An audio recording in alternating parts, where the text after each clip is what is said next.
Thank you for granting me a few minutes on this very special day for everyone.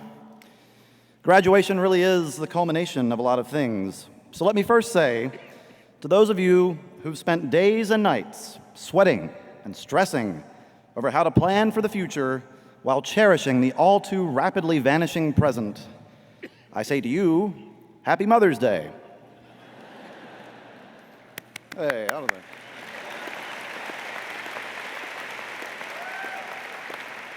Let's see, that's brownie points from Mom, check.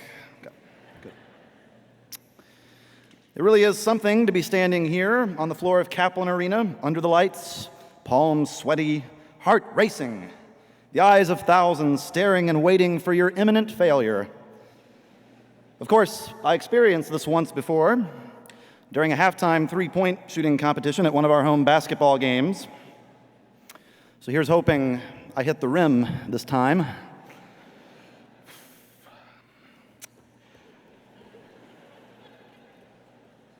In the course of my public policy graduate studies, I've gotten the chance to meet many policymakers, analysts, and advocates whose names wouldn't be recognizable to likely anyone in this building. Yet, they have the enormous capacity to make positive differences in the environments around them, and they lead fulfilling lives knowing this. As I see my fellow graduates today, I'm overwhelmed by a sense of hope and curiosity as to what you'll all accomplish. However, as I think about our generation's ability to pass the tests of our time, there is a concern. We're often told that these times demand that we be bold, memorable agents of change.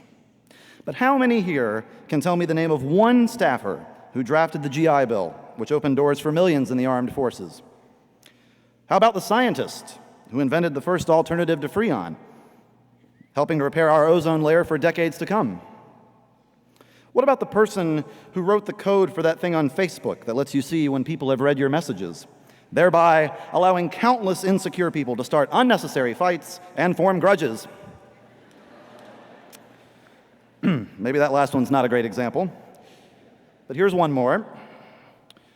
What about the agent of the FBI hostage rescue team who recovered the remaining suspect from the recent tragedies in Boston, bringing a semblance of closure to communities filled with anxiety and sorrow? The point here is that so many people have changed the world for the better without the world knowing who they were. In our culture, though, everything that we do has to be glamorized and promoted. Robert has to know that I wish Michelle a happy birthday. And the world certainly needs to know that I enjoyed my Frosted Flakes this morning and had a particularly successful flossing date. Make that a mediocre flossing date. Sorry, that's probably too much information, but I feel this strange need to be unusually honest with the director sharing the stage.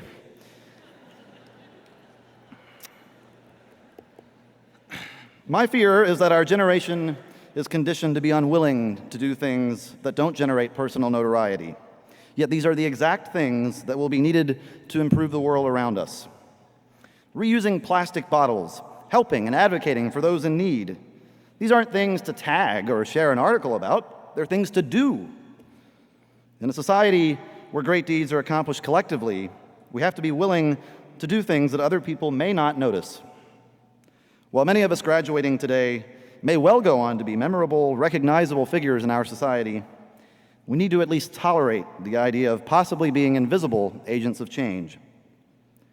We don't have to look far to see examples of this around us. To the student who spent their weeknights holed up in a physics lab, to the student who thought of a new lens through which to view an author that 98% of us have never heard of, and to the student who plans to pursue a career in foreign service, you may not receive the recognition from society that you deserve in your time. The point of a liberal arts education, in my opinion, is that this doesn't render your accomplishments less meaningful, and the lack of recognition does not take away from the actual contributions to society that you will undoubtedly make. In fact, one of the least substantively meaningful contributions you could have possibly made during your time here is to do what I'm doing right now. I'm sure every generation thinks this, but the challenges facing us as graduates truly are great, yet varied. From an environmentally unsustainable economy to a fiscally unsustainable pension system, From the stresses of an aging population to the decline of American dominance, a great many foundational issues will confront us during our lifetimes. Surprisingly, as a public policy graduate, I don't have all the answers to these problems, but I'm willing to bet that the solutions lie in doing, not in posting, liking, sharing, or tweeting. It is this doing that we as College of William & Mary graduates are uniquely positioned for. Anyone can post a status, but it takes a tribe to do. So while I am excited to hear about the things that you as graduates will undoubtedly achieve, in a way, I'm also just as excited about all of the things that you'll do that I might not hear about. Thank you again for your time, and congratulations.